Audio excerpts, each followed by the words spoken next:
All right. Happy Wednesday night. Hope you guys are doing well.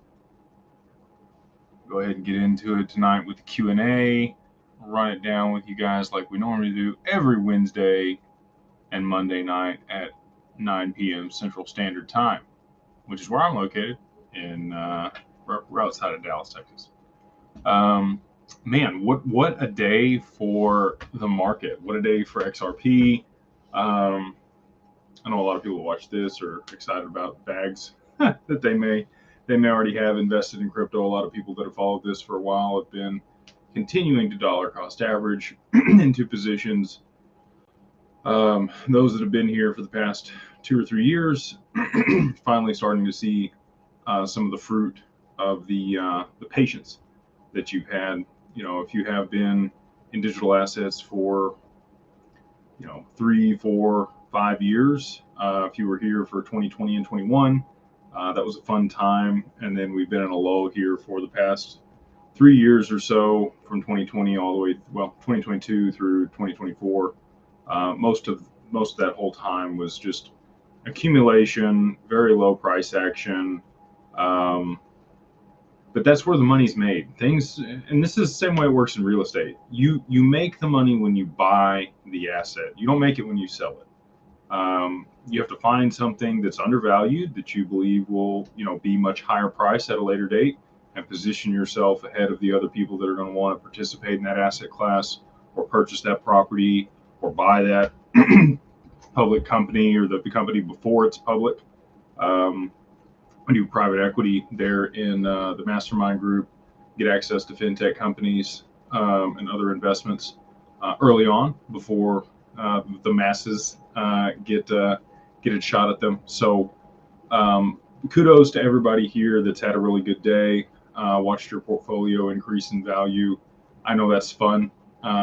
If this is like previous cycles, it does not last that long. There's days where I've made hundreds of thousands of dollars and lost hundreds of thousands of dollars, almost 7 figures in a single day either direction, which is hard to swallow on the way down. It's really fun on the way up. So hopefully, some of those people are in that position here today. We've seen 10, 20, 30%, 40% gains across the board in a lot of different digital assets. There are some market leaders, and again, a lot of those are utility-based tokens that many people that watch here on TikTok and on YouTube and X are likely going to be invested in. A lot of those I'm sure we will talk about tonight in the questions that are asked by the audience. But anyway, just want to start off and say, celebrate the little victories along the way. On that though, if you are going to take profit, because at some point you're probably going to want to sell some of these digital assets, right? Like that's the whole point. Be aware of the tax implications on that.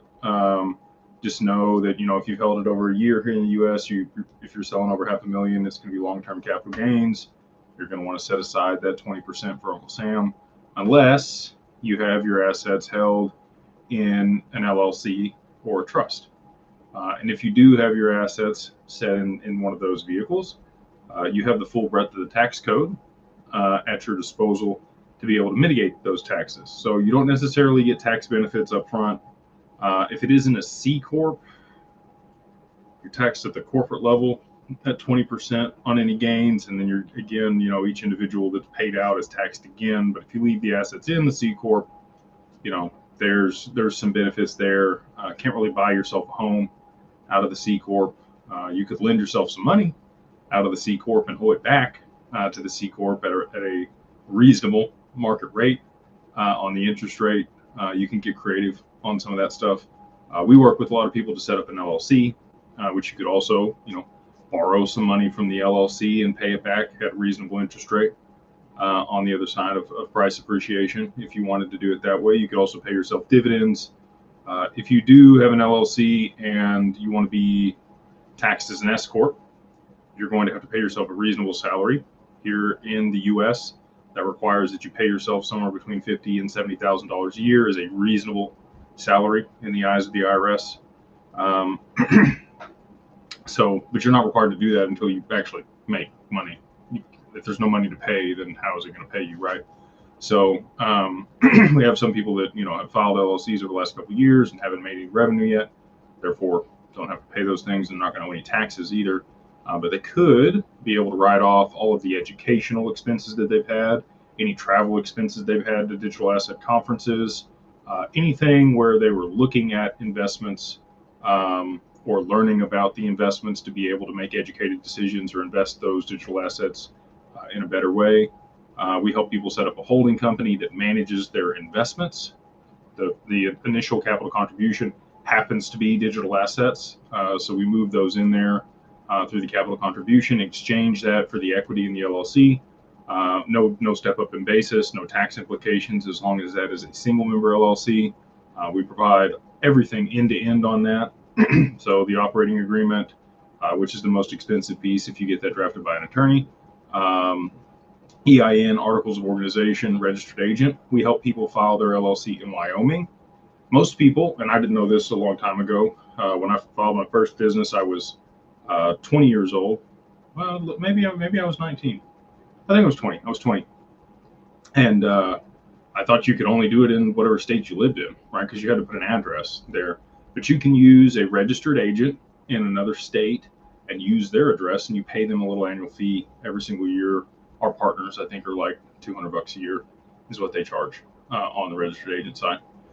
So anyway, the reason you would do Wyoming over another state when you're working with digital assets is you get the tax benefits. So there's no state tax in Wyoming. Second to that, you get attorney-client privilege in Wyoming. So whoever files the entity for you, that's whose information is going to appear publicly on that entity. So that helps give anonymity to the person that's actually using the entity. And then lastly, that jurisdiction has the most friendly laws for digital assets here in the U.S. And that's partly because of the regulators there. Kudos to them for being on the forefront of that and providing guidance around that early on. You got Kraken, you've got a lot of large fintech companies that deal with digital assets have relocated their headquarters to Wyoming because of that, and the state has seen a lot of jobs and inflows because of that. So kudos to them again for doing that, and that's the reason why we choose that state in particular to file the LLCs in. There is some maintenance costs associated with the LLC, but it's nominal each year, about $500 to pay the state fees and the registered agent and the other stuff, the filing that you have to do. But that provides you again the full scope of the tax code to be able to write off these capital gains that are coming. If you're less than a year in crypto and you've got more than $50,000-$80,000 somewhere in there invested in digital assets, I would highly recommend. I cannot tell you to do anything, but personally, that's kind of the threshold where I look at setting up an LLC for an amount of assets, especially digital assets. If you think they're going to appreciate substantially in value, I think that makes a lot of sense. And if you plan on taking some profit, tends to be a really good way to do it. It also gives you the most flexibility on the other side of price appreciation. So let's say things do better than you think they might, right? There's a lot of people, we'll use XRP as an example, just because I do think it's going to go a lot higher than most people anticipate. A lot of the TA guys out there are showing you somewhere between $10 and $15, maybe 22. Like there's a few of them that are like way out there at like $25. I think it's going to go substantially higher than that. So let's say I'm right for a second, and you've got a nice bag. You've got, I don't know, 200,000 XRP. This is just a random number, not saying that's a nice bag or that's how much you should have, not financial advice, just random number here, picking it, okay? Let's say it goes to $100. You got $20 million. Let's say you're single, you're not married. Gift tax threshold here in the US is 13.6 million that you can move into a trust. You could gift to a trust with no tax implications. Anything above that's going to be 40% taxes. So you're staring down the barrel of, if you wanted to gift the whole thing and protect it in a trust and have the taxes done inside the trust, there's $7 million above that, 13.6 million ish that you're going to be looking at. And let's, just round math here, that'd be 3.5 at 50%. So we're looking at like a $2.8 million tax bill just to protect your assets. But if you have them in an LLC, this is where it gets good. You could gift small portions of equity to people that you wanted to take care of anyway of the LLC, and then you could get a valuation done on the LLC. When you do that, you can reduce the equity value, even though the assets are still the same value. The equity value in the LLC can be reduced 25 to 30%. So let's say you get a 30% reduction in the value of your $20 million asset value LLC. Well, now we're looking like, 14 million. Okay. So now we can gift almost everything into the trust if we gift the equity of the LLC that owns the underlying assets into the trust. So that's a really good way that you can position yourself and kind of hedge in case your assets do better than you think they're going to. If you had 20,000 XRP and it goes to $1,000 a piece, something crazy happens, it starts settling back into the stock market. You got 20 mil there too, and now you're also positioned. That'd be that's close to the 50,000 invested today. We're at $3 on the XRP. What? So $60,000. Anyway, I'm hopeful that people start thinking about this. We do provide that service. Not saying you have to do it through us. I set it up on my own early on, and we've done, probably close to 1,000 LLCs at this point set up for people, which is crazy to think about. All of them in Wyoming, anonymity for those individuals, operating agreement, everything structured the right way.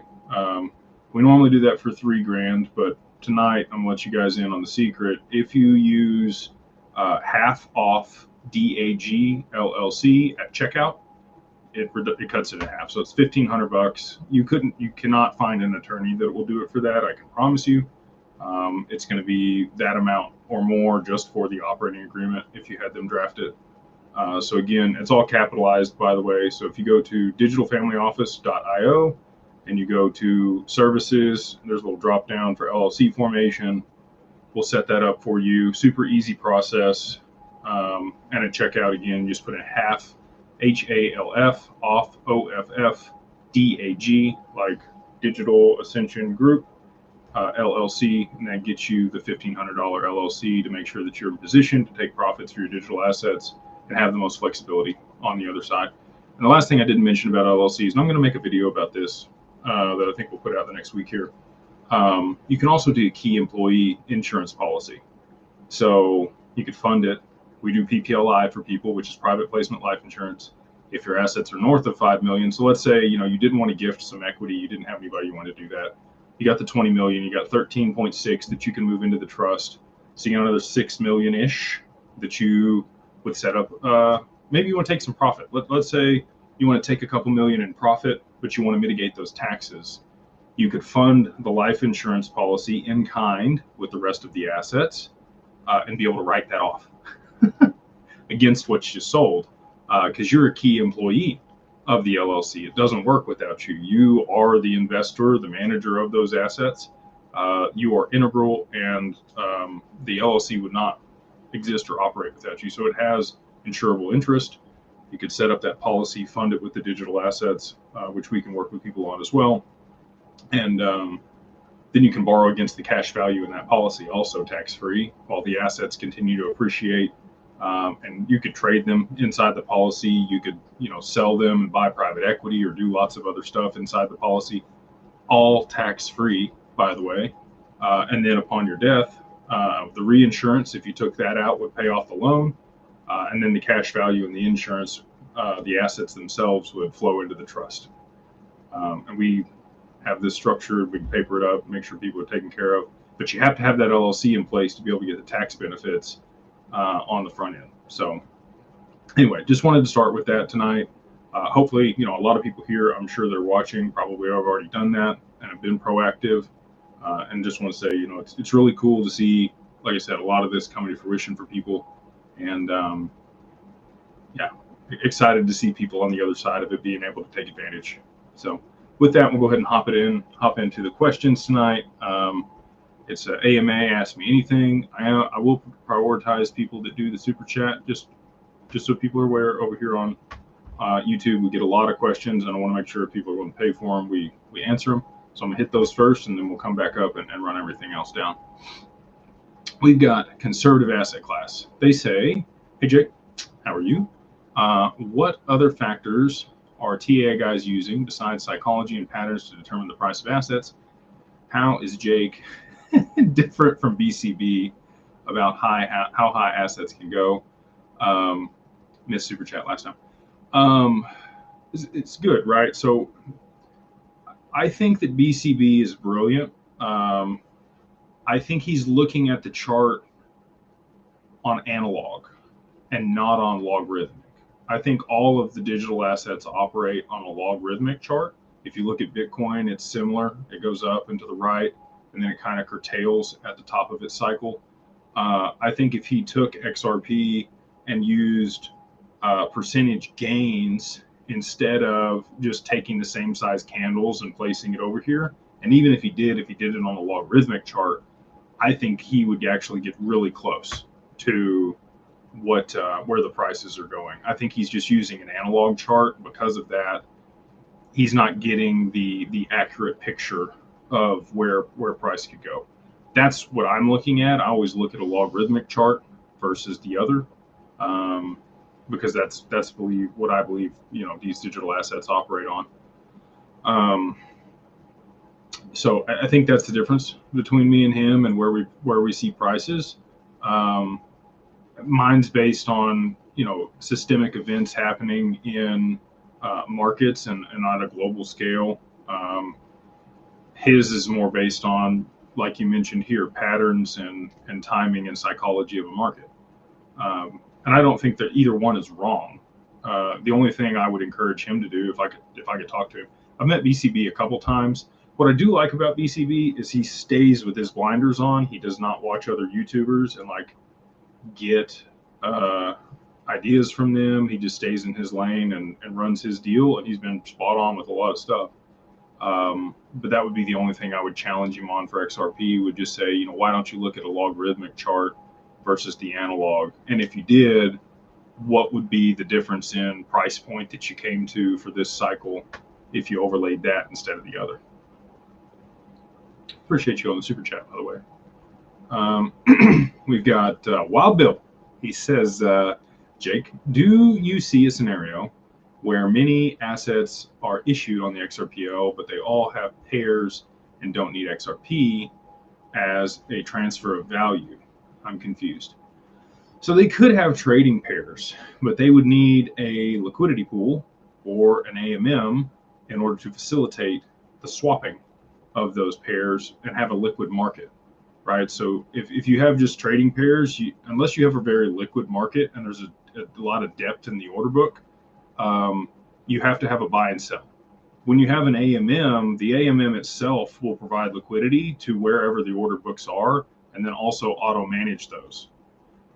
So I think that's going to be a big deal on the XRPL. I don't think people still realize how big the automated market makers are going to be for real global financial markets on the XRPL. And those will be issued assets, but what provides the liquidity to the AMM? XRP, right? That's what goes in there. Same thing for liquidity pools. When there's pairs between two things and there's a liquidity pool, what do you think is going to go into the liquidity pool? There'll be more XRP. So it'll end up settling things to the back end. You have a DEX built in. And anything where the counterparty doesn't want to receive what you're paying in will require XRP. So let's say, and I was giving this example earlier, so I'll just repeat it again to a potential client, because they asked similar questions, right? Let's say I have Bank of America and you've got USAA. Both of those will have a dollar-denominated stablecoin, for sure. They're both going to do it. They'll both buy a bunch of U.S. Treasuries when they flood the market. They'll back their stablecoins. Rock on. USAA doesn't want Bank of America's stablecoin. They want their own stablecoin. It's dollar-denominated. They don't trust Bank of America. None of the banks trust one another, and they don't want their stablecoin. So let's say I want to pay you. Your bank is USAA, mine's Bank of America. I pay you in USAA or in BOA dollars. That's their stablecoin. Okay. It's got to be swapped to the USAA token somehow in order for it to go into your bank. Well, you need an intermediary asset to do that. XRP provides that. Let's say you're buying a stock from me that's issued on the XRPO, and I want dollars, but again, I want to hold my dollars in Zen dollars, just a random stablecoin, right? But it pays me 6% interest if I hold it in Zen dollars. But you want to pay again in Bank of America stablecoin. Well, when we do that transaction, you're going to get the Apple stock, which is great, but I want the other on the other side of that. Still going to have to go through XRP for that transaction. So anytime anybody else on the other side of the transaction wants a different issued asset than what you're paying in, it's going to have to go through the DEX and XRP to be able to settle that transaction. So that's why, a lot of people talk about international remittance as kind of a main use case in the beginning for XRP. You're settling in a different currency in that jurisdiction. And that's why it makes a lot of sense for that application, especially at the beginning, because CBDCs and stable coins really aren't as prevalent yet. But I do think in the next 5 to 10 years, you're going to see a huge inflow in liquidity via stable coins issued on the XRPO. And that's going to come from not just large banks, like I mentioned before, but from enterprises and institutions. So Amazon, Google, Apple, anybody that has like a digital wallet that you use for payment, they're going to issue a stable coin all day long. If they have, locations globally that they have to service, McDonald's, I bet McDonald's has a stable coin. Anybody that is a credit card provider also, and I view these things kind of like you get all the points and stuff when you use a specific credit card. Like there'll be like cash back or travel points or other stuff if you're holding certain stable coins to incentivize you to do so. So, because it'll provide them more liquidity, right?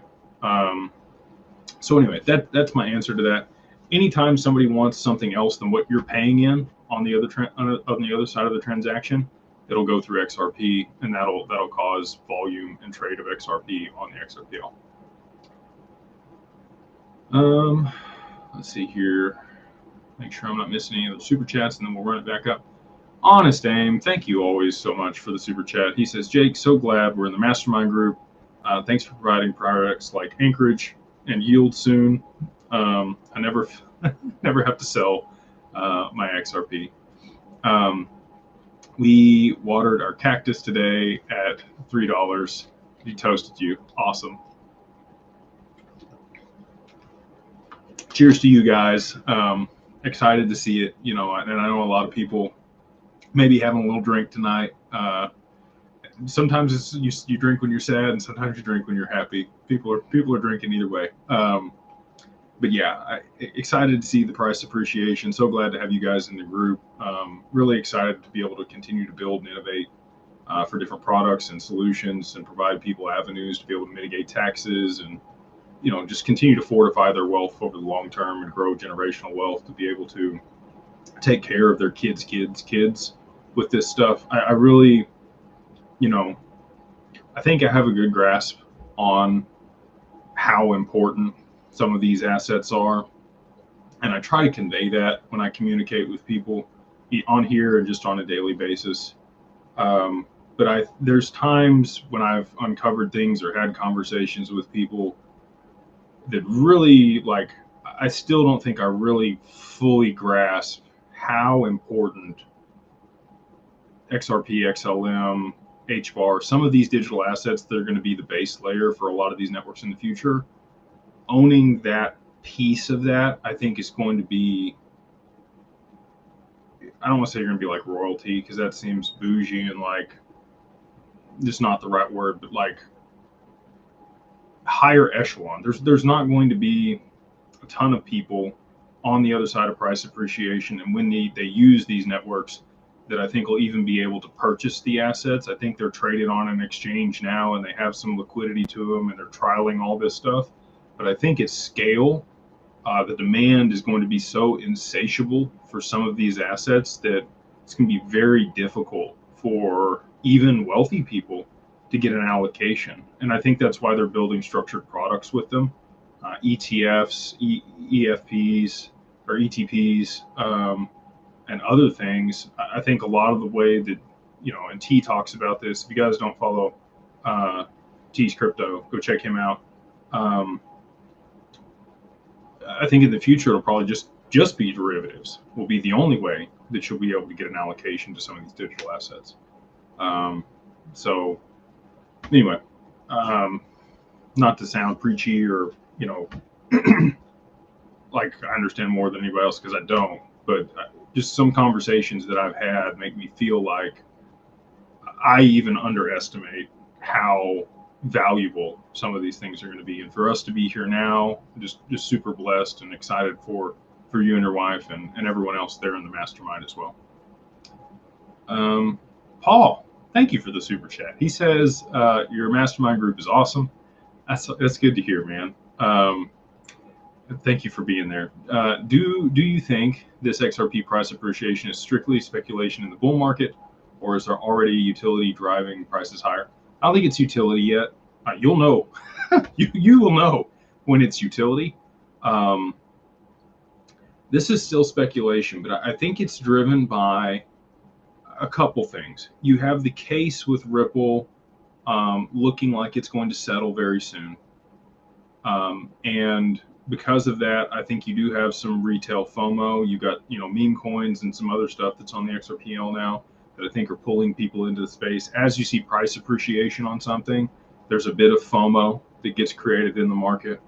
But I think the other dynamic here that's at play that maybe other people aren't discussing is the spot ETFs. We have 4 spot ETFs that are awaiting approval by the SEC. And that's also what I think we're seeing some of the purchase volume from on these exchanges is they are buying up enough XRP to be able to support the spot ETFs for when they launch them. And they're anticipating that the case with Ripple will settle and the new SEC will approve the ETF, maybe even day one, maybe next Monday. That'd be some crazy stuff going on. And they could really drive some liquidity in there if they did that. We also have, BlackRock has yet to file their ETF. They filed that fake trust on the Delaware website back in November of 23, and we really haven't heard much about that since. I anticipate that they will come back in force. Robbie Mitchnick is the head of digital assets there at BlackRock. He came from Ripple, which he conveniently removed from his LinkedIn profile, if you haven't checked that out. Why would you do that, Robbie, if you didn't want to hide it or show biases, right? So he's also the gentleman that created the calculator that shows XRP going to $10,000 a piece. Head of BlackRock Digital Assets created the calculator that shows that XRP is supposed to go to $10,000 a piece. I don't know. Kind of interesting coincidence there. But yeah, I think that, a lot of what's coming into the market right now is kind of a combination of both. You've got retail investors FOMOing in now that we've seen some price appreciation on XRP. And then you also have people buying it up in anticipation of the case settling and or the ETFs launching, and these institutions are buying to be able to, cover their spot volume when they do launch it. And thank you again for being part of the group. We talk about this a lot on here, but if you do want to try out the mastermind group, we have a lot of fantastic members there. We have 1,200 members there in the mastermind group, which is mind-blowing for me. We've had it 2 years. We started the group on Twitter January 6th of 2023. We made the announcement that we were going to have a mastermind group, and in that time, we've done 16 private deals. Nowhere else is doing that. I guarantee you that. We know all the other people that run private communities, especially for XRP people. Nobody else is doing private investments. And we've provided all kinds of education. We've had a bunch of people come in there and speak on different topics, M&A, real estate. We got a guy coming in for credit. We have Matt Schneider coming in to talk about digital wealth partners, yield products on next Monday. So If you want to know how DWP or Digital Wealth Partners is producing yield on the XRP and what that looks like, risks involved, the types of yields that you could see if you partner with our group and the wealth management there,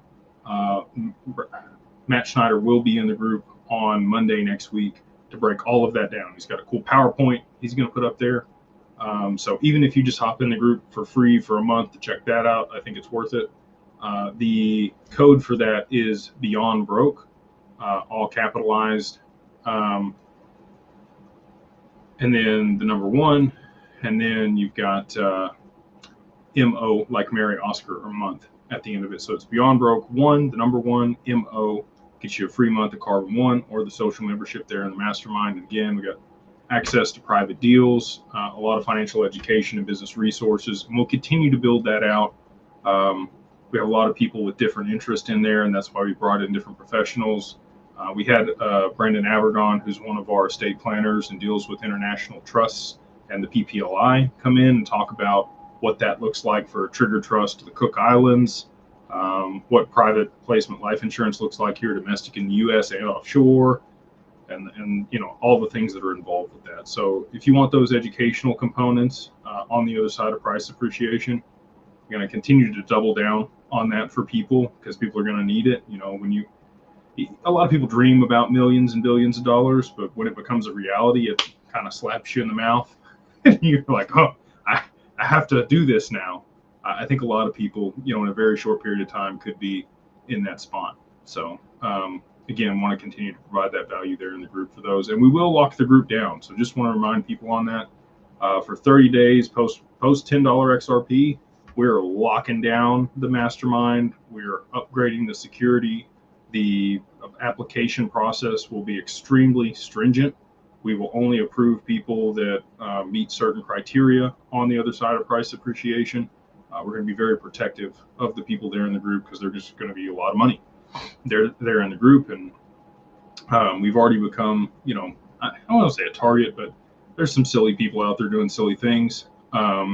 But on the other side of price appreciation, I think they will get sillier, and because of that, we are going to raise the prices of the tiers in the Mastermind by 10x on the other side of price appreciation, and again, going to lock people out for 30 days until we can really build up a robust security system. So, not looking forward to that. I hate to have to do that to people, but again, we want to protect the people that are in there. So if you want to get in now before price appreciation happens, we're already a third of the way to $10. It could move very quickly to that point, you know, here in the next week.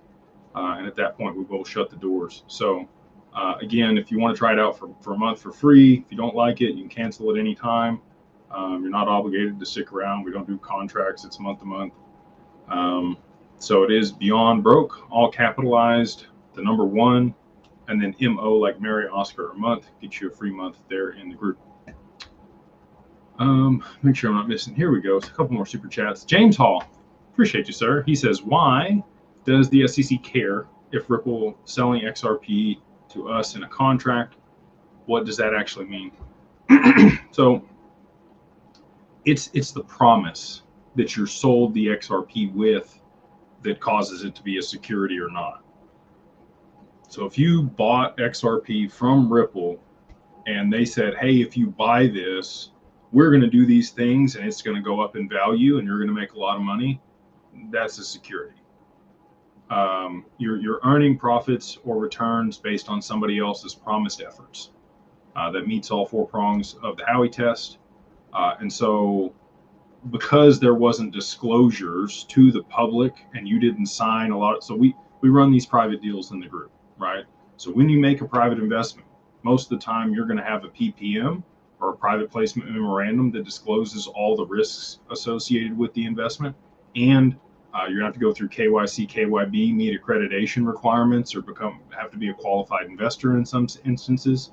And then lastly, you'll have a subscription booklet that's going to disclose, how the investment's going to be ran, what the GP or the other company can do with the money, how distributions or returns are going to be paid. All those things have to be disclosures that you give people on the front side of a securities contract. And that's just the standardized way things are run. And so again, because we run the private deals there, are very, involved with this. We actually literally wrote a book on it. If you want to go read it, Wealth in Numbers, Jake Claver or Max Avery. You guys can go check this out. It is on Amazon. We don't make much if you buy it, but if you want to leave us a review after you read it, we would love to see it. But we talk about, 506B, 506C, Reg D offerings in the U.S. and how to run those and what that looks like, private investments. That's just, it's what you have to do in order to sell to the public in that manner. And because those things didn't happen, the SEC cares.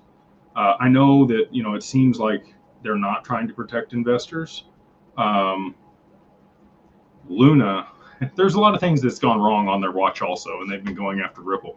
I think they should have been watching FTX, Celsius, Voyager, Three Arrows Capital, like Luna and Dalquan, like all those things should have been their focus and not Ripple. I can't say, they've been doing their job on that side while Gary Gensler's been in there. But I think the new SEC chair will do a good job of that. I think that Hester Pierce, I've met her in person. We talked to her last year at Georgetown. She's great. I think that she does a good job of walking that line and doing the right thing. So anyway, that's the premise behind that. That's why they would have been breaking the law. That's why they were charged the fee.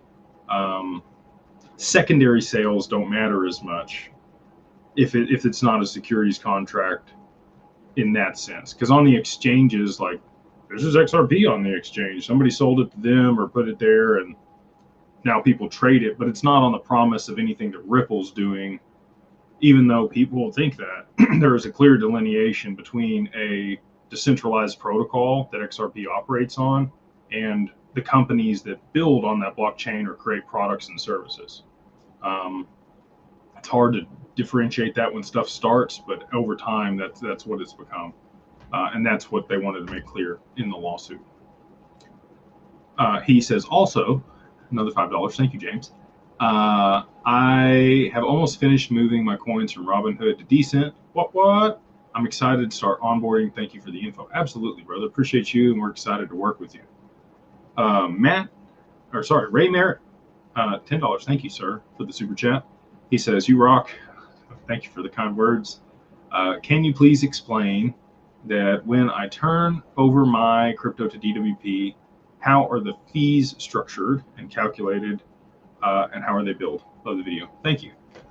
So I tried to create something that I would want to participate in. I've seen all these other wealth managers and how they do things, and they really rake people for fees and really don't provide much value. So I wanted to make sure that that was not the case with Digital Wealth Partners, and incentives were aligned. So to answer your question, we do have AUM fees. So these are fees for the financial advice, the qualified custody, the insurance on your assets, the ability to sell at the lowest price cost possible through Anchorage, 20 basis points with no spread. Can't find that anywhere else. And then also the other breadth of services and products that we can offer you, you're not going to get anywhere else. So that's what you're getting for the AUM fee.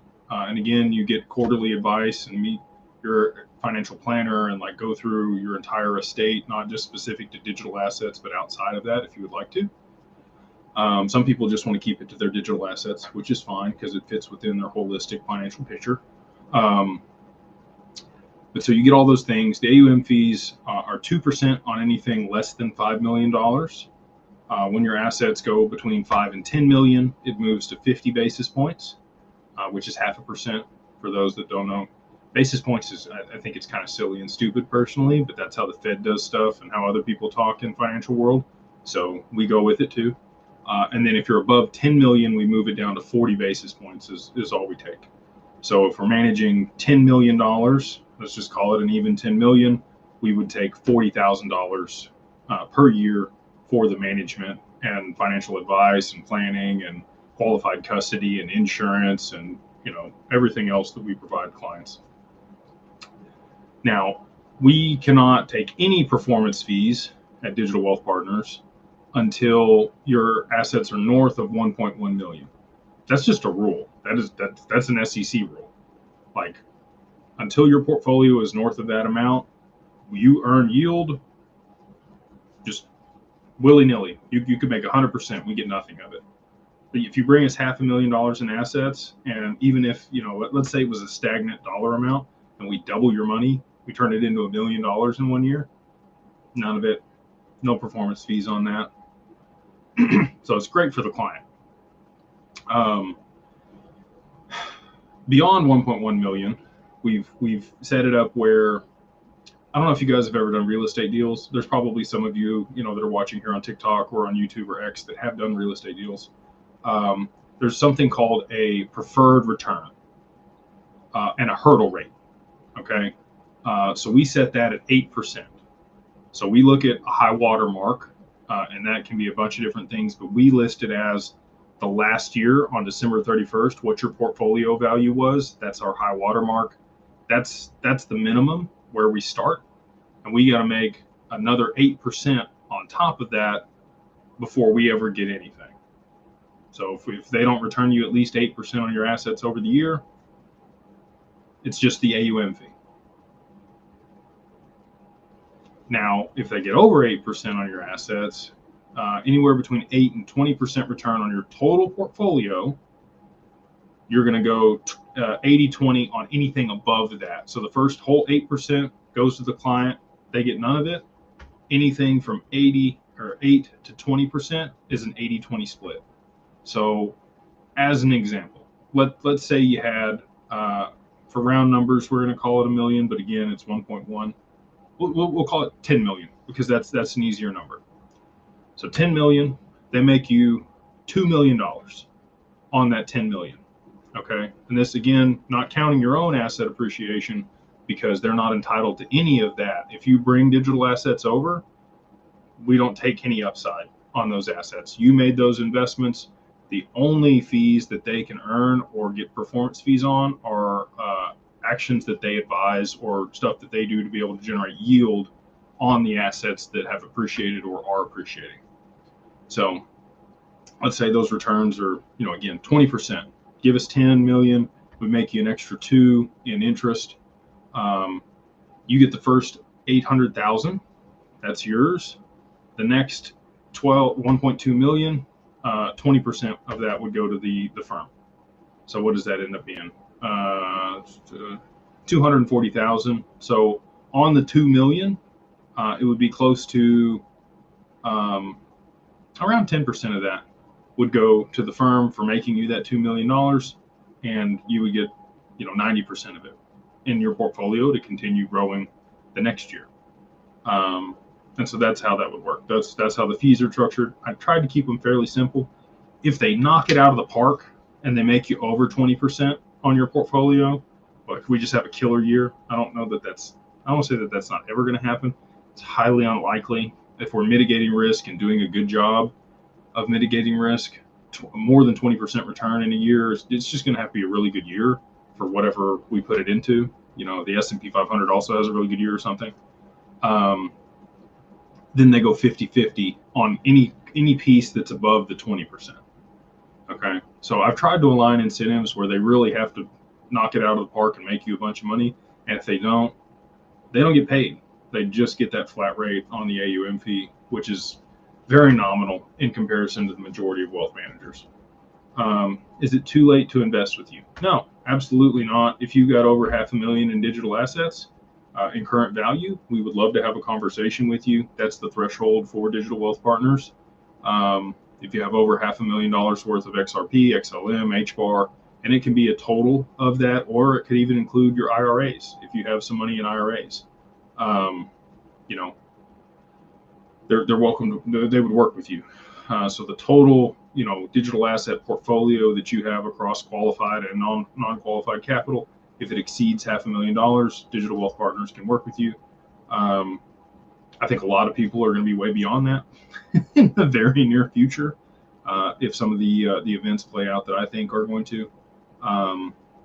But yeah, if you're close to that today and you just want to have a conversation, you can reach out. It's just info@digitalwealthpartners.net. ask any questions about returns or any other questions you might have, and I'm sure an advisor would love to speak with you. Make sure I'm not missing any other super chats before we run it back up here. We have Henry Liu. Hey, brother, thank you for the super chat. He says, hey, I completed the Anchorage account application today. What? With DWP. What's next? Is email coming from instructions on how to migrate assets over? Love the Mastermind, and thank you for all you do. Absolutely, brother. Thank you so much for the kind words and working with us. So after you've done the application, there's three KYCs that you have to go through. One with Digital Wealth Partners, which they use parallel markets for. And then there's two other ones, one with OnRamp, which is our TAMP. It's pretty simple, and Anchorage, which is also pretty simple. So if you went through that today and you completed all those things, I'd expect that within the next 48 to 72 hours, you should get an email back with the test transaction form and whatever else is needed for your next step. We're working on getting the onboarding time down. A lot of this has just been built from scratch and cobbled together. What we're doing doesn't exist. And maybe it doesn't exist for a reason, but I don't think so. I mean, we've obviously shown that there's a lot of people that want it. We have close to $200 million under management at this point in digital assets at Digital Wealth Partners. 350 clients have signed up to work with that wealth manager. Just incredible to see that over the last 4 months here of having that offering out to the public. Again, if you got over $500,000 in digital assets, we would love to have a conversation with you and show you what we can do as far as services and try to help. But yeah, the onboarding process, just to kind of set expectations for people if they're going through that, it currently takes somewhere around 3 weeks to get through all of the KYC, compliance, transfer assets, set up the account, do everything. We are working on a form and streamlining that to be able to bring that down to like 2 or 3 days. That's what I've tasked them with. Right now it takes 3 weeks. Let's get it down to like 3 days. And they're working on that. And we do have a tech team that's building something in the background that should be able to enable that here in the near future. Sometime in Q1 is my expectation. Because to your point, Henry Lou, it's not always clear what the next step is, and it comes in delayed responses. And that's, again, a lot of that's not on us. We have partners that we have to work with, and sometimes they're not as fast on things. James Hall says, the book is on the nightstand now, reviewed on Amazon. Thank you, brother. Appreciate you. Again, that's Wealth in Numbers. You can Google it, Wealth in Numbers, Jake Claver or Max Avery.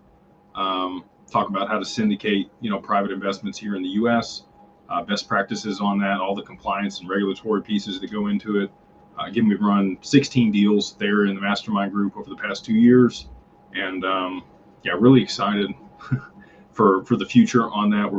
We've got Syndicate Lead that should launch here in January of this month, which streamlines everything end to end on raising capital, syndicating deals, using a Reg D fund here in the U.S., and significantly reduces the cost on that too.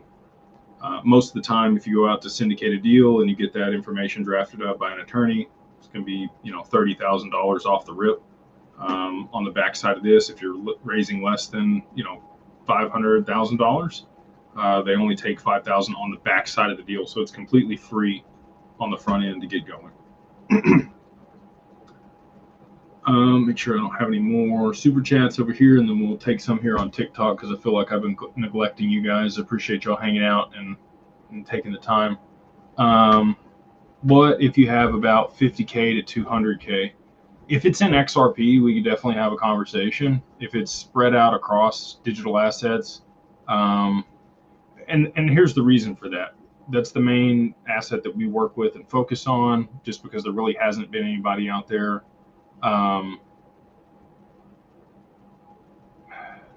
that is focused on this. Everybody else is focused on Bitcoin and Ethereum, right? And there's lots of products and stuff out there for DeFi and a bunch of things to be able to earn yield on your Bitcoin or Ethereum, and some of it's good and some of it's super sketchy. we wanted to make sure this was as buttoned up and mitigate as much risk as possible. And so that's what we've been focused on. But yeah, if you've got somewhere between 150 and 200,000 in XRP in particular, still reach out to Digital Wealth Partners, and I think they would be willing to have a conversation with you. You got Yogi Bear with the super chat. Appreciate you, brother. He says, Jake, I was just wondering what your thoughts on XDC. I love XDC. I think that they're going to be a huge winner in trade finance. Spoke at their offices in Dubai last year in February. Metatool and Ritesh, they still tag me occasionally in stuff. Part of the USA UAE alliance, trying to incentivize trade and investment between the Middle East and the US. And I think that XDC is going to be a huge player in that category. Andre Casterman built out TradeFi on that network, and it is basically an ISO standard for communication and messaging for receivables and bills of lading and all of the other documentation required to ship things internationally. And I think all that will end up on XDC. I think anything that's a contract that has value will likely end up on XDC, maybe debt notes and other stuff. Henry Schultz says the DTCC and R3, that's going to be an XRP thing. I hate to tell you. XDC isn't so, and this is kind of the downside to XDC here. It's very curated toward the contract value, not necessarily stocks or tokenized gold or commodities or other things. They've done that on that network, but the tokenized gold that's on XDC is a tokenized warrant for the gold. It's not the gold itself. Okay, so paper contracts and other stuff that are derivatives, sure, I could see that on XDC. Bill of lading, trading stuff. If so, trade finance, for those that don't know, let's say I've got a shipment of widgets that I made in China. It's going to take 90 days to get here.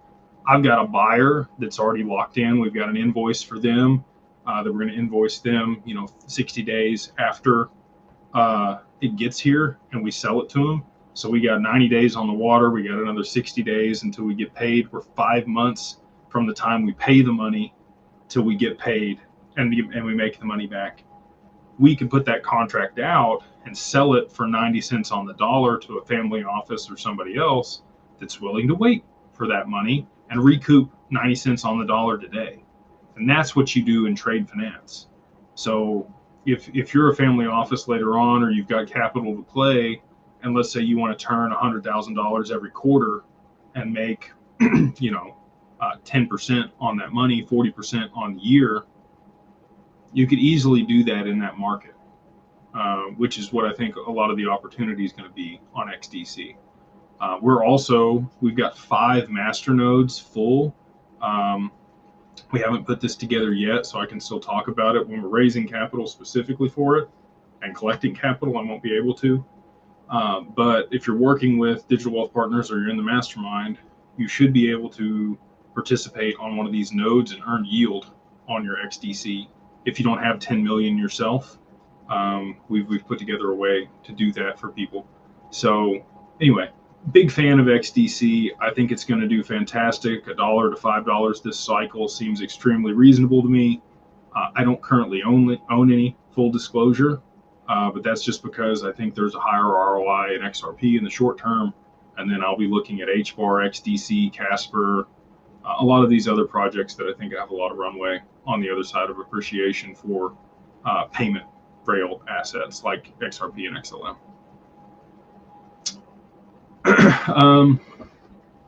He doesn't own SHIB. No, I do not own SHIB, but like I said before, I think it could end up being a stable coin. If you're looking at it, maybe it ends up at 1,000th of a penny, which is still a good return from here. I know a lot of people are like, I want that penny from a SHIB. It's not going to happen, folks. I hope it does. I hope it goes to a penny. I hope you guys all become billionaires, but I really I think 1,000th of a penny and it being a social token and them somehow backing it with data or something else and using as a payment for streaming payments, I think makes a lot of sense.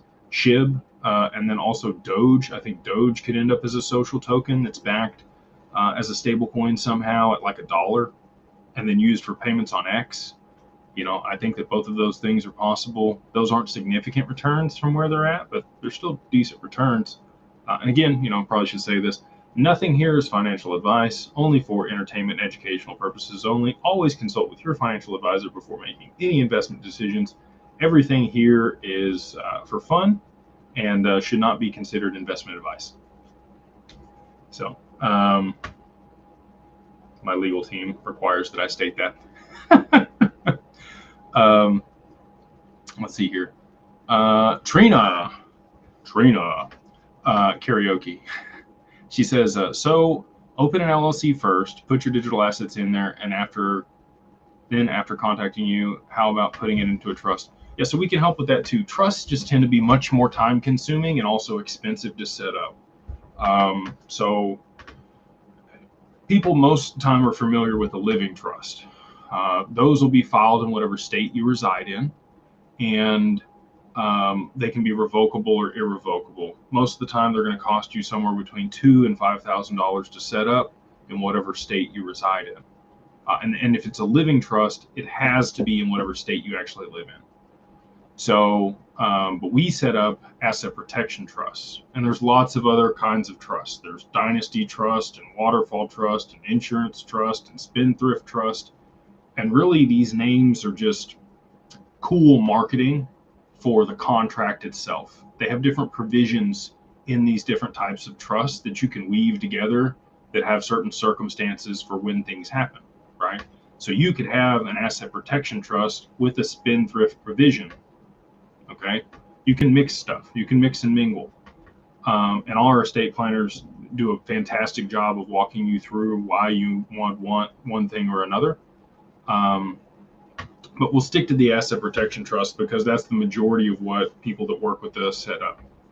Oftentimes that's in South Dakota, Nevada, Wyoming, Delaware, or internationally. They'll set up a domestic asset protection trust. We call it a digital asset protection trust. And that's going to run you somewhere between, on the low end, you could probably get it done for 15, on the high end, 25,000.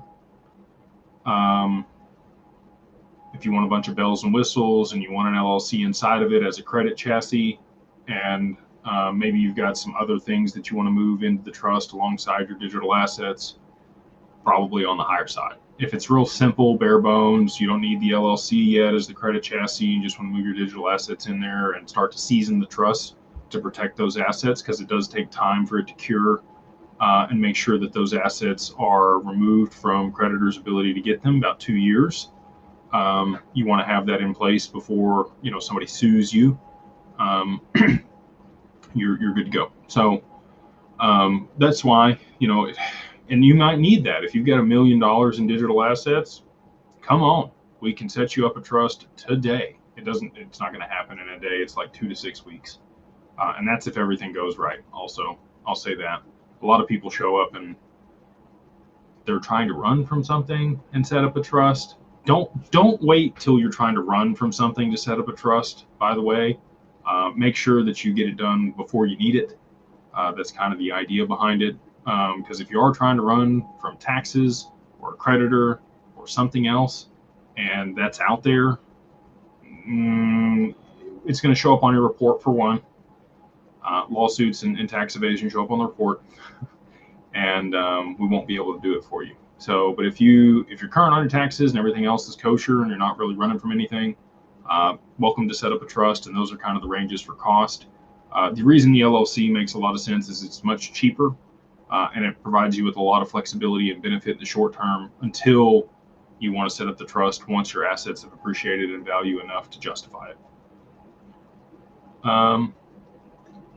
Caleb, can you put Velo on Decent Wallet? It's a good question. I believe there's a way to add Hyperledger assets on there. I know that people in the Mastermind have figured it out because they've talked about it for both Stronghold and Velo on Decent Wallet. So again, if you want to try it out and just put in the code and get in there, and maybe somebody here in the chat will answer it for you. There's a lot of Mastermind members that watch these frequently. I know there's a way to do it. A&O is an interesting name. Thank you for the question in the super chat. Christian wants to help others. How do we access our wealth with your firm? Where are you superior to Caleb and Brown? How to buy gold without tax? Thank you. Some interesting questions here. Okay.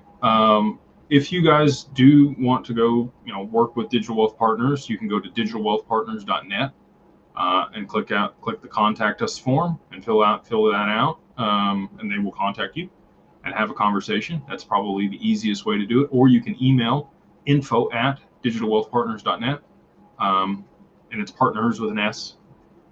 Make sure you also spell partner correctly. I had somebody spell Patner the other day.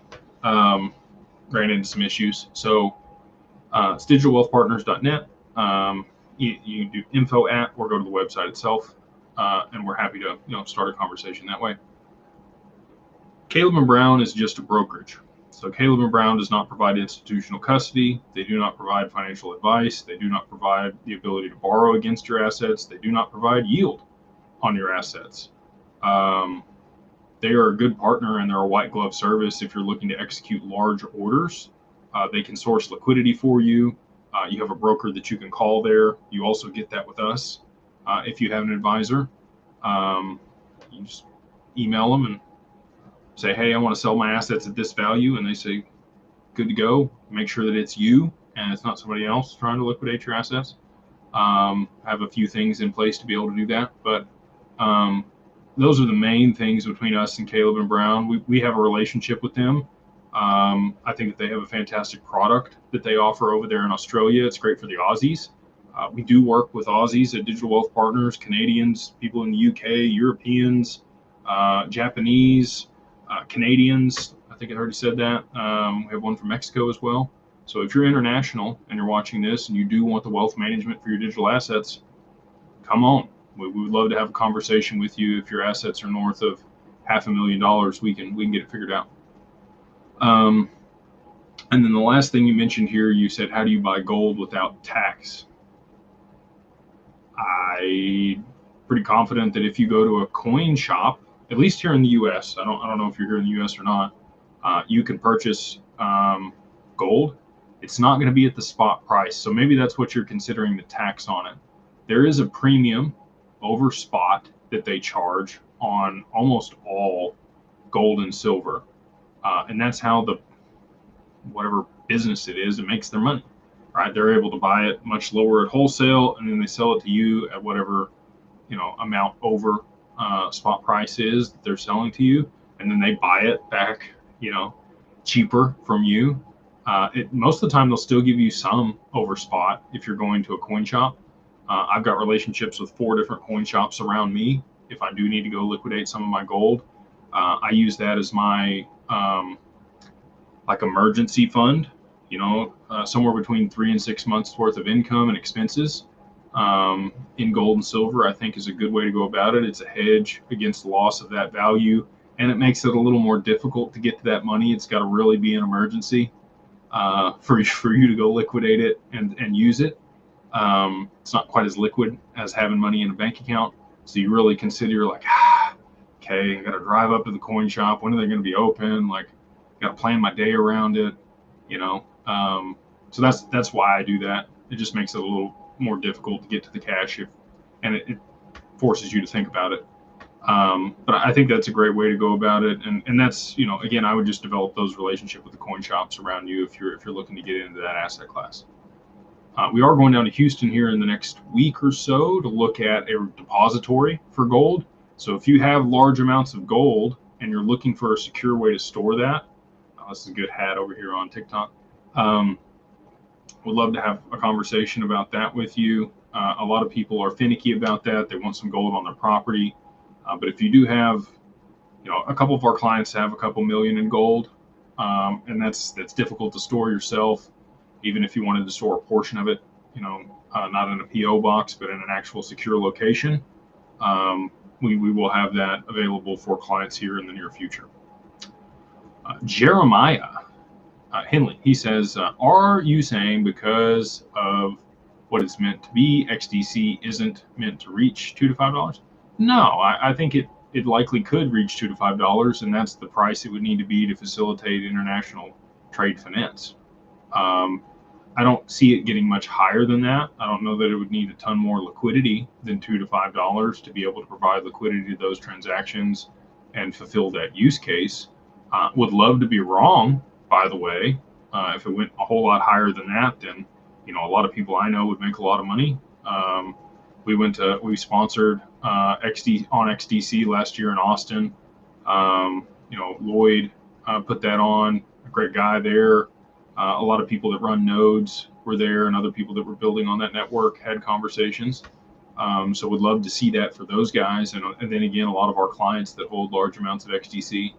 But yeah, I think that that's a reasonable price for it, somewhere between $2 and $5.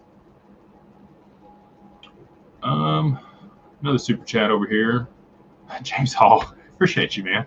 He says, you have to add Stellar to the wallet first and then get Velo on there. See, there you go. See, you watch the show, and that's the power of the Mastermind, man. I don't know everything. I know a lot about the things I know about, and then we have people in there that can help you with other stuff that I don't know about. I stay in my lane. I stay focused on a lot of this stuff for the bigger picture.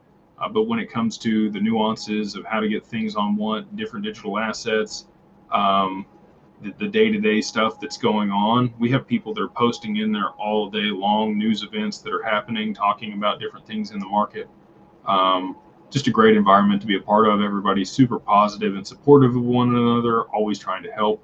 And we want to continue to foster that culture there in the Mastermind. And again, that's why we're so protective, and we're going to shut it down on the other side of price appreciation and 10x all the cost. Everybody that's in there now, you're locked in at the prices. Even if you're in there during a free month, when we lock it down, your prices will be locked at the current values. But again, on the other side of price appreciation, the onboarding process will be much more stringent, and we are going to 10x the prices for all the levels there in the Mastermind. Let's see here. Off the grid. Why let us buy XRP, XLM, SHX, knowing its world's use?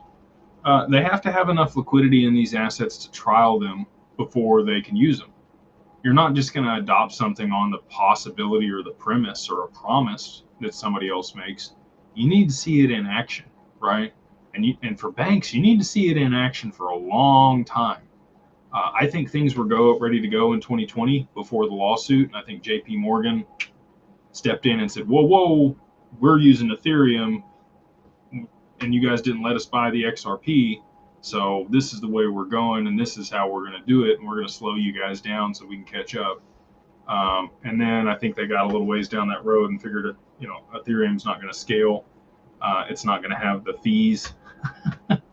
And so they were like, well, we messed up here. We still want a little piece of the pie, and we need to be interoperable. So we need you guys to connect and create an EVM side chain.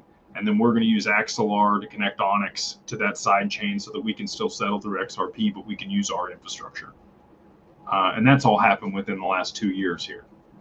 So, kind of after the lawsuit turned and XRP got its designation as not a security, it's funny how quickly all that stuff, got built and put in place after that point in the lawsuit. So, anyway, they need enough liquidity in those tokens to be able to trial them for the applications and make sure they're going to work. And then on the other side of kicking it on, it's not that many people that are going to get rich either, just so you guys know. Like the people that are watching this here now, we got 500 people on YouTube. We got, 100 people over here on TikTok-ish.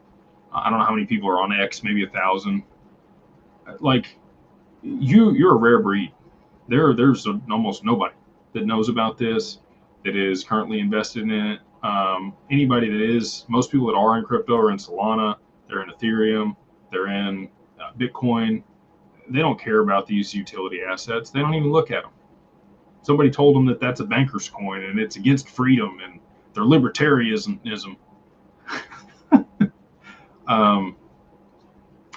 There might be 20,000 people on the planet that hold more than 50,000 XRP. Like that's it. It's not that many people. And And what they're banking on also, and this is why I'm so adamant about what we're doing for Digital Wealth Partners and encouraging people to start looking at how to manage wealth now, is they expect you to lose it. They expect us all to be lottery winners that go bankrupt within 3 to 5 years. And I don't want that to be the case. The people that I meet on a daily basis that own these assets are such good people, and they want to do such good in the world. They want to help so many people. They're not egotistical. They're not chauvinistic. They are for the betterment of their community and the world and different causes that their heart goes out to. And if you don't understand wealth management, you don't understand how to protect your wealth and structure it the right way and mitigate taxes, it's very easy to lose it very quickly and burn through it and put yourself in a position where you have more liabilities than you started with. And it's just not a good spot. So even if you don't use us, and I've said this lots of times, but I really do mean it, I've built what I think is the best thing out there, but even if you decide to not use us for whatever reason, I just want to encourage people to start finding professionals to work with now before prices go up, because on the other side, it's hard to tell who's there for the money and who's there because they actually want to help you. If they're willing to work with you now before the money shows up, that's a big tell for me that they can see the promise of it. They want to develop a relationship with you. They're not just there for a quick buck and a quick sale. They're there to develop a relationship and help you over the long term. And so, again, it doesn't have to be us, but I would encourage you to start reaching out to CPAs, estate planners, wealth managers. Build your financial team, because you're going to need it. If you got 10, 20, 30, 50, 100,000 XRP, you're going to do really well over the long term. And if you don't sell it all, when it gets to $10 or $50 or $100, it's going to continue to rise over time, and you're going to become extremely wealthy. No, I was talking to somebody today. They got a good bit of XRP, and he said, I think it's going to go to $100, and that would give them, $70 million. And they were like, I don't even know what I would do with $70 million. Like I would be befuddled. That would be way more than I ever thought it was going to be. Like, maybe seven. Like, seven's life changing for them. They'd be super happy with $7 million. So $10 XRP, they're ecstatic, right? And if it went to 70, or if it went to 700 million, they've never even known anybody that's dealt with that much money before, much less professionals around them that could help them. So again, you're going to sound a little bit crazy to some of these people that you reach out to, but if they're willing to listen to you and they get excited about it, and they don't want to just break you for a bunch of money up front, they want to develop a relationship with you, I'd encourage you to stick it out with them, because that tells me their real values and that they are there to help you. So I know that was way more than you wanted for why would they let us buy XRP XLM and Stronghold, but that, I think that's some of the reason people watch, because I do go down rabbit holes and ramble on for a little bit sometimes. They also ask, you believe in XRP, XLM, SHX, high prices, 4 digits, not for XLM and Stronghold. Over the long term, maybe for XLM, you could get to 4 digits. If it's going to do micropayments, it's going to have 4 decimals to the right. So the highest price, in my opinion, that XLM will ever go is $999, $999. Just one man's opinion. XRP for sure 4 digits, and 5 and 6 later on. Stronghold, probably not. Jeremiah says, using coin calculator, currently 1,000 in XDC will return 22K at a price of $3. I just bought my first house.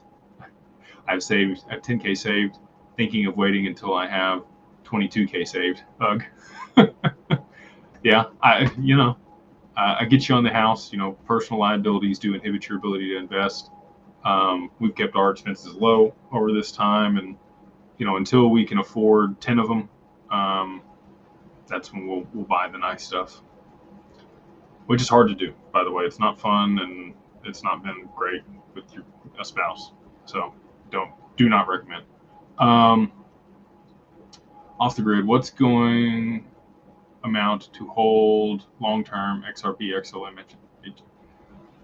I think there's not going to be that many people 5 years from now that have 10,000 XRP. It's going to be like Bitcoin. Like imagine how many people hold 10,000 Bitcoin.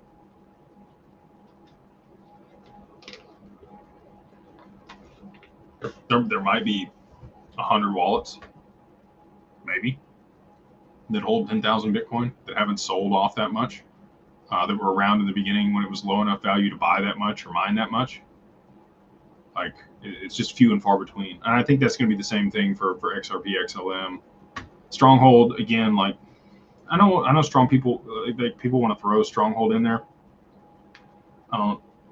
This person says zero knowledge of crypto. If I wanted to invest, say $1,000, what steps would I do? You download an exchange, Uphold, Kraken, Coinbase, and then create an account, go through KYC, and be able to invest in there after you connect a bank account. A lot of the ones we're talking about here, I think, are good options, but again, not financial advice. Stronghold's interesting. It's a payment platform. I don't think it's going to be anywhere near as big, and I would love to be wrong. Again, just so people know, I don't care about being right. These are just my opinions, and I would actually like to be wrong on them because it means people are going to make a lot of money. And I'm going to miss out on it again, like I did with Doge and many others, okay? Just one man's opinion here. For them to get to a high value for that, they would need like 2 to 5% of the payment market for merchant services. Stripe ain't letting go. Stripe's going to have a stable coin. There's tons of other merchant services that I think Stronghold will get bought. Sure. And maybe that's the only way that the token appreciates in value to the level that a lot of people are hoping for. You get rewards for using their platform, and you can pay the fees for using their merchant services in the token, and it does settle value in that ecosystem. But at scale, they might get 0.5% of merchant flows globally. Like that's the biggest that I could see them possibly getting, and that really doesn't push the token's value that high. So I know a lot of people are hyped up on that, but that's not my game.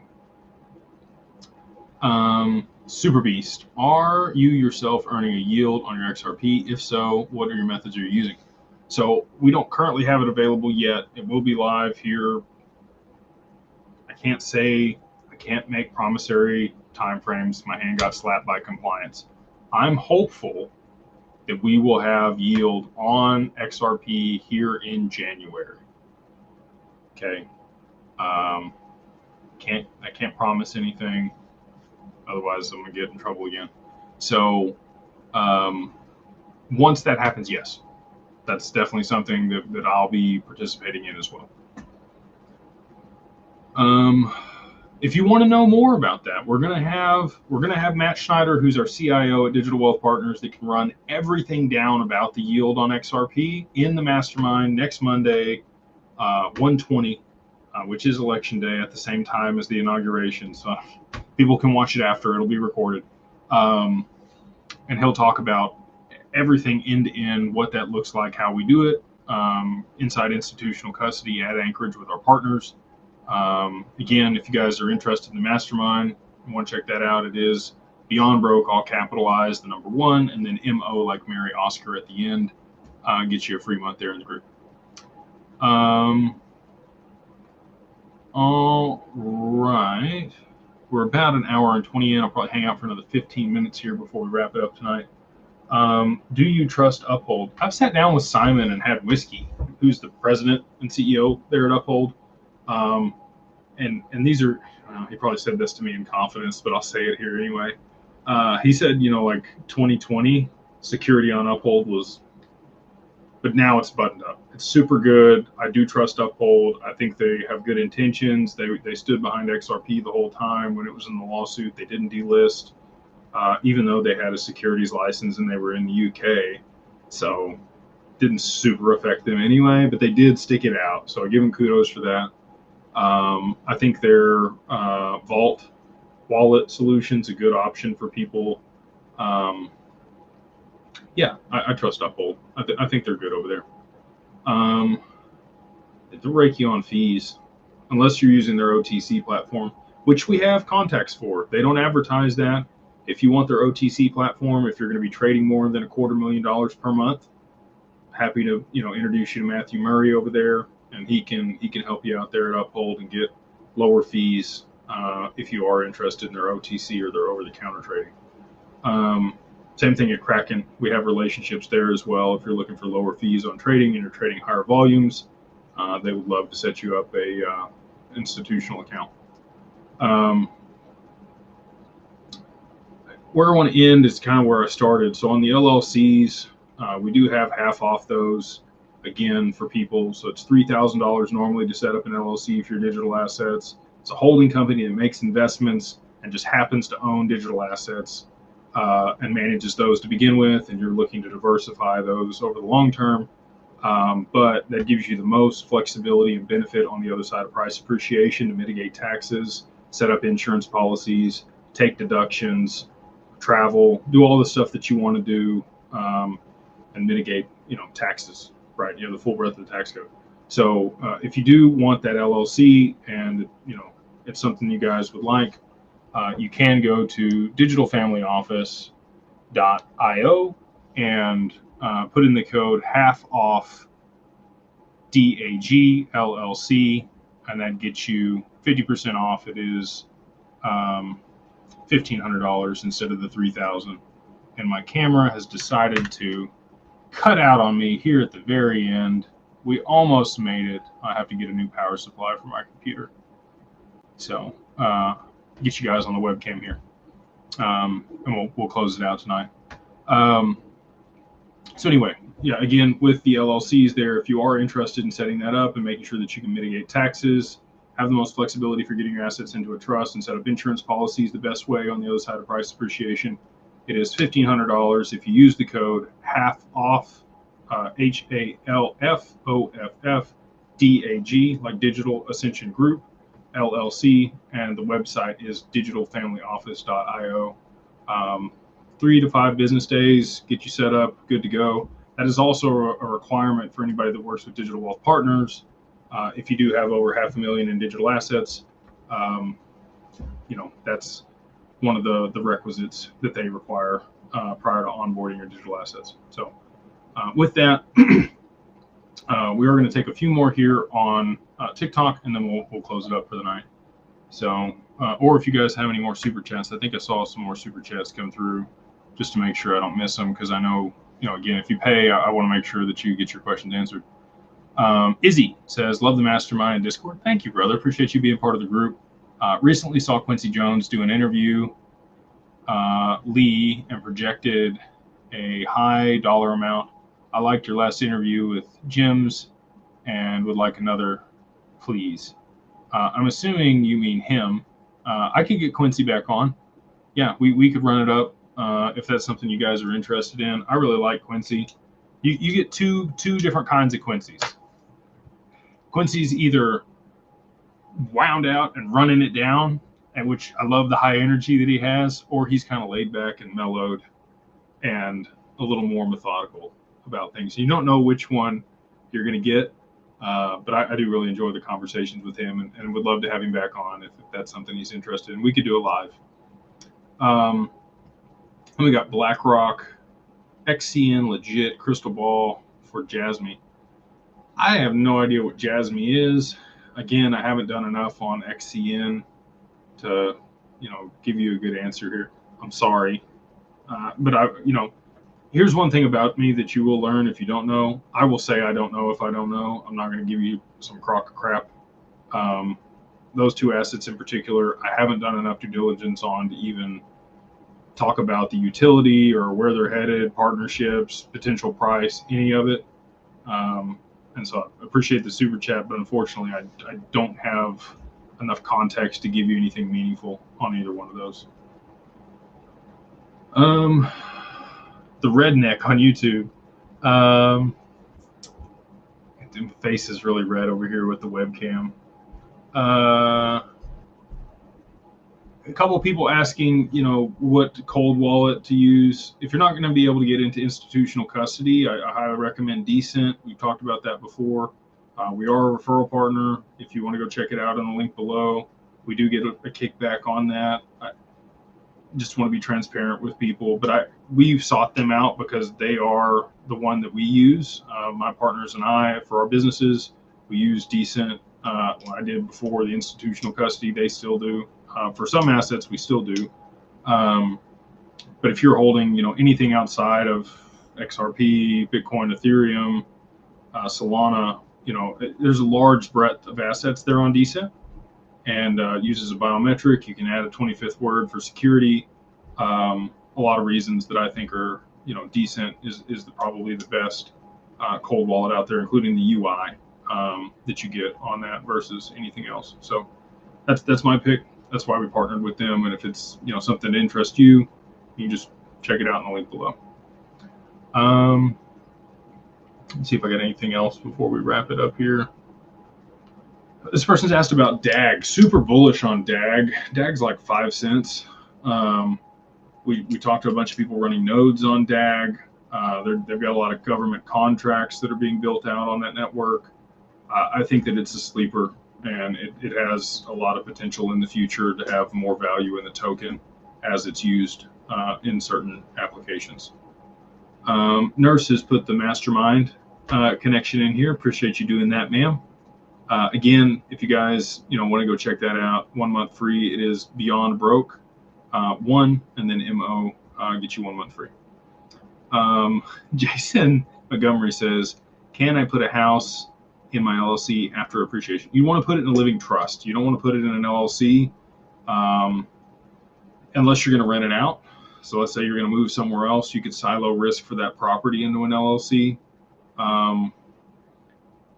They make it very hard to rent it to yourself. You're not the first person that's thought of that. If you're renting to yourself, it has to be fair market value in the area. You're probably going to be overpaying what the mortgage is. Like, it just doesn't make a whole lot of sense to rent it to yourself out of the LLC.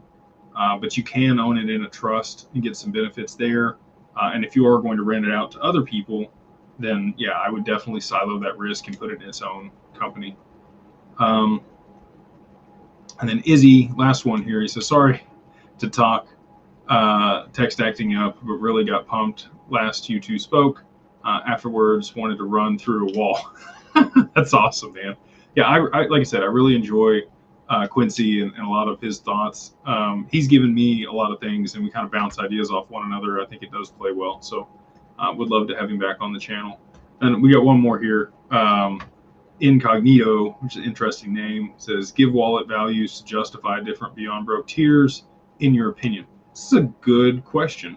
I'd really say it's kind of more around demographics versus wallet amounts. So social membership, the reason we have that category specifically is it's a tester. If the community is a fit for you, I don't want you to pay. Like, I've paid thousands of dollars to be a part of groups that I hated, and I was like, oh, I dumped so much money into this thing, I've got to like stick it out now and try to get my value out of it. $25, and we do the free month too, right? Like, so you come in, try it. If it's not a fit for whatever reason, can't connect to Discord, don't like it, for whatever reason, it's not for everybody. I think we attract the people it's for, and we kind of repel the people that it's not, which I'm cool with. So that's kind of the tester level. Get you in, gets to see what's in there. Carbon One is really the best for anybody that wants to have, and you can come to the events and social also, by the way. But Carbon One gets you access to the private investments, the business resources on the website, a bunch of other things that you don't get in general. Other channels as well, where we talk about specific things and the investments. If you're looking to gain financial acumen, maybe you're new to financial education, even if you, and so here's why wallet amounts not a good indicator for that. I met a business owner on a private jet that was worth $120 million that made all of his money in business. He had never made an investment. He didn't even have somebody managing his money. He had $9 million sitting in a checking account and really had very little financial education. Okay. I would suggest Carbon 1 for him, probably, because he would get more benefit out of that, right? And at a better value. Carbon 2 might also fit him. Carbon 2 is more for people that are high-level professionals, already business owners, people that are looking to do M&A transactions, people that are further along in their estate planning, people that want to network with higher net worth individuals. Also a great spot to be there. We have an intimate call once a week there that's got about 10 or 20 people on it. More direct access to me. I give my calendar to people in that group, and they're very respectful of my time, which is appreciated. So that's $250 a month. You know, so if you wanted an extra 15 minutes of my time to ask some questions about something, that's a great way or use of that group. I charge $1,000 for 30 minutes. You know, outside of people that are in that group. I haven't ever said that publicly here, so I'll probably have more people move up and take some of my time. But I try to give a lot of value to that group. And we do have exclusive events for Carbon 2 that's separate of anything we do for the rest of the mastermind. So hopefully that gives you a little better context of like which groups are what and why you might join one level over another. And we want to, you know, foster people escalating through the groups, right?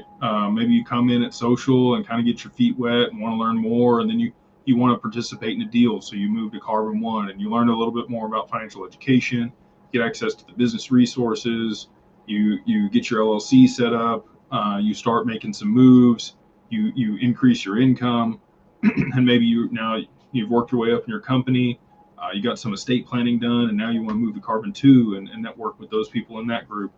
And then eventually Carbon 3 is really where we have our family office clients. There's a lot of things going on there that are pretty interesting. We do some other private deals there that we don't discuss with the rest of the group. We have a tailor that provides people a suit or a purse once a quarter for the ladies. Just do a lot of cool stuff the further up you go. So anyway. Obviously, you know, Carbon 3 is a little more expensive, but all this is going to go 10x on the other side of price appreciation, and we're going to continue to drive a ton of value there in the group. I always want people to feel like they would pay more for what they're getting. That's how I want people to think about it. And if they're not feeling that way, we want to change things and provide more value. That's our goal. So really good question. And again, appreciate you guys, you know, talking about that, and I don't think I've run that down on a live before, so that was a really good question and a really good way to end it tonight. Again, appreciate you guys over here on TikTok with the glasses and all the memes. It's pretty good. And I'll end with something kind of funny. There's somebody over here on TikTok the other night that said I was a Blake Griffin Ponzi scheme. You know, that's pretty good. It's pretty good, man. There is one more super chat here. Appreciate you on that, Max. Lucas, I'll take the Blake Griffin comment. You know, he's a good looking guy. I'll take that one. Jack Reacher, people say, like in the video that I did for XRP Unleashed, they say I look like Jack Reacher. Lucas, he says, Jake, I have a social membership with Mastermind. Do I need Carbon membership to have the benefit of DWP after price appreciation? No. And thank you again for the super chat. You do not. So DWP and Digital Wealth Partners and the family office are separate of the mastermind. You do not have to be in any specific tier in the mastermind to qualify for the stuff on that side of the fence. We do talk a lot about the things, you know, over here on this side in the mastermind group, and we do provide benefits and allow, you know, people to get in from the group over here at specific prices and different tiers than the average public person. But there is no corporate affiliation, and you're not required to be in any specific group in order to participate with the wealth management or the advisement there. So I think that's it. You know, we'll see what happens with the appeal and the filing today. It did come in after the close of the court. So, you know, is the judge going to ding them for another late filing and throw the case out? I sure hope they do. I hope things settle out here in the near future. Excited about the new administration coming in and the changes, pro-crypto changes that are happening to Congress. I think a lot of people that are here now are going to really, really enjoy the rest of 2025. So with that, I hope you guys have a wonderful evening. We will be back next week on Monday night to run it down in the AMA again. We'll see everybody in the Mastermind on Saturday for the town hall there. And until then, we'll see you guys on the next one.